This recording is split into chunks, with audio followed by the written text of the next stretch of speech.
গত পার্টে আপনারা দেখেছিলেন কিভাবে ঢাকা থেকে কক্সবাজার মাত্র 590 টাকায় গিয়েছি, বাট অনেকে সেটা বোঝেন নাই। মূলত ঢাকা থেকে চট্টগ্রাম অবধি তুরনা এক্সপ্রেসে ভাড়া রেখেছিল 405 টাকা এবং চট্টগ্রাম থেকে কক্সবাজার অবধি ভাড়া রেখেছিল জনপ্রতি 185 টাকা। তবে সেটা নিম্নমানের সিট, অর্থাৎ শোভন চেয়ারের কথা বলছি, যেটাই আমার টোটাল এসে দাঁড়িয়েছিল 590 টাকা। তবে আপনাদের আমি একটা জিনিস সাজেস্ট করবো, যদি টিকিট পান তাহলে কক্সবাজার এক্সপ্রেসে চলে যেতে পারেন। ব্যয়বহুল একটু বেশি হলেও আরামে যেতে পারবেন এবং তাড়াতাড়ি যেতে পারবেন। বাট আগেও বলেছি, কক্সবাজার এক্সপ্রেসের টিকিট পাওয়া এবং সোনার হরিণ পাওয়া একই কথা। এরপর কক্সবাজার স্টেশনে নেমে কোথায় কিভাবে ঘুরবেন সেটাই আজকে মূলত তুলে ধরবো। বাট আরেকবার আমি আপনাদের এই কথাই বলবো, যদি টিকিট না পান আর যাওয়াটা যদি আপনাদের খুবই জরুরি হয়, তাহলে আমার মতো খুব ইজিলি ভাবে 590 টাকায় যেতে পারবেন কক্সবাজারের মতো এক্সপেন্সিভ জায়গায়। তাহলে চলেন শুরু করি কিভাবে ঘুরলাম কক্সবাজার স্টেশন থেকে কক্সবাজারের জনপ্রিয় জায়গাগুলো।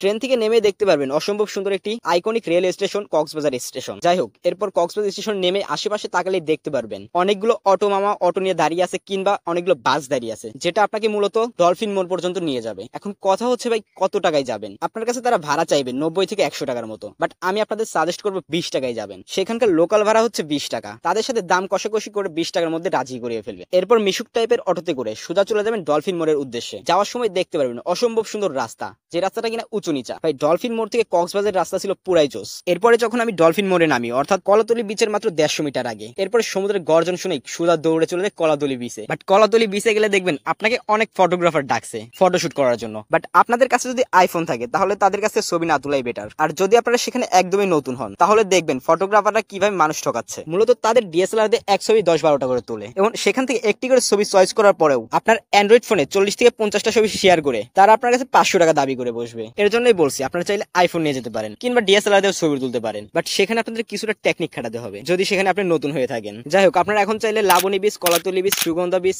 আরো অনেকগুলো বিচ আছে, সবগুলোই ঘুরে দেখতে পারেন। বাট আমার হিসাবে সবগুলো বিচ একই রকম, যার জন্য সবগুলো বিচ আপনাদের দেখানো সম্ভব হয় নাই। ও একটা কথা বলতে ভুলেই গেছি, কলাতলি বিচে নামার পরেই দেখবেন অনেকগুলো জায়গায় খিচুড়ি বেচতেছে। অর্থাৎ বাজেট কম থাকলে আপনারা চাইলে কলাতলি বিচের আশেপাশে ফুটপাত থেকে বিভিন্ন আইটেমের সকালে নাস্তা করে নিতে পারেন কিংবা খিচুড়িও খেতে পারেন। এবং সকালের নাস্তা শেষ করে বিভিন্ন স্পটগুলোতে আপনারা একটু চাইলে রিল্যাক্স করতে পারেন। আর যারা সমুদ্র সৈকত এলাকায় গেছে তারা মনে হয় না সেখান থেকে ফিরতে চাই, কারণ জায়গাগুলো ছিল মারাত্মক লেভেলের। এর জন্য হয়তো বা বাংলাদেশের জনপ্রিয় জায়গার মধ্যে একটি হচ্ছে কক্সবাজার। এরপর মূলত আমি ডলফিন মোড়ে আবার ব্যাক করি এবং ডলফিন মোড় থেকে হিমছড়ি যাওয়ার উদ্দেশ্যে রওনা দেই। যাওয়ার পথে দেখতে পাচ্ছিলাম অনেকগুলো সুন্দর সুন্দর বিচ। তারপরে সেখানে হ্যামকটা নিয়ে কিছুক্ষণ বিশ্রাম নেই। সত্যিকার অর্থে সেখানে হ্যামকটা নিয়ে বিশ্রাম নেওয়ার আনন্দটা ছিল অন্য রকমের, যেটা আপনাদের মুখের ভাষায় বলে বোঝাতে পারবো না। এবং বিশ্রাম শেষ করে হিমছড়ি পাহাড়ের পাশেই দেখি অনেকগুলো রেস্টুরেন্ট রয়েছে। সেখান থেকে মূলত আমি আমার দুপুরের খাওয়াটা সেরে নেই। খাওয়া দাওয়া শেষ করে আমি আমার হিমছড়ি পাহাড়ে যাওয়ার স্বপ্নটা পূরণ করার জন্য এগিয়ে যাই। বাট হিমছড়ি পাহাড়ে ওঠার পর তেমন একটা উচ্চতা ফিল করতে পারি নাই। মনে হচ্ছিল 15 থেকে 20 তলা, এর উপরে হয়তো বা হবে না। আর সেখানে প্রায় 280টি সিঁড়ি ছিল, যেটা কিনা উঠতে গিয়ে অনেকে হিমশিম খাচ্ছিল। যাই হোক, অনেক কষ্টে হিমশিম খেয়ে 280টি সিঁড়ি উপরে উঠেই দেখতে পাই অসম্ভব সুন্দর মারাত্মক একটা ভিউ, যেটা সত্যিকার অর্থে আমার মন ছুঁয়ে যায়। সামনের দিকে তাকানোর পরে দেখতে পাচ্ছিলাম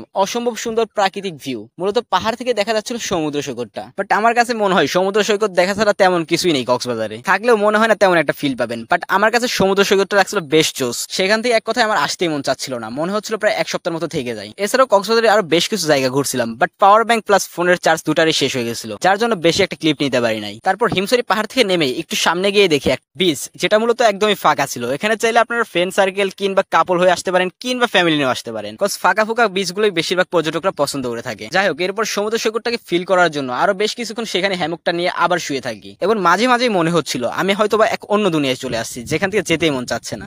বিশেষ করে ফিলটা পেয়েছিলাম বিকাল টাইমে, যখন সূর্যটা প্রায় ডুবা ডুবা অবস্থা। এছাড়া সন্ধ্যা নামতে নামতেই সমুদ্রের অসম্ভব সুন্দর গর্জন প্লাস ঢেউ উপরে উপরে আসছিল, যেটা হয়তো কখনোই ভোলার নয়। এর জন্য হয়তো বা দ্বিতীয়বারের মতো যেতে পারি কক্সবাজারের মতো এক্সপেন্সিভ জায়গায়, জাস্ট সমুদ্রের ফিলটা নেওয়ার জন্য। যাই হোক, বেশি একটা ক্লিপ নেওয়া হয় নাই, যার জন্য ভিডিওটা আজকে এখানে শেষ করতে হচ্ছে। এবং আপনারা চাইলে 590 টাকায় রিল্যাক্সে যেতে পারেন, বাট সেই ভাড়াটা পড়বে ঢাকার বিমানবন্দর থেকে কক্সবাজার পর্যন্ত। আর ভিডিওটি দেখার জন্য অসংখ্য অসংখ্য ধন্যবাদ এবং আজকের মতো আল্লাহ হাফেজ।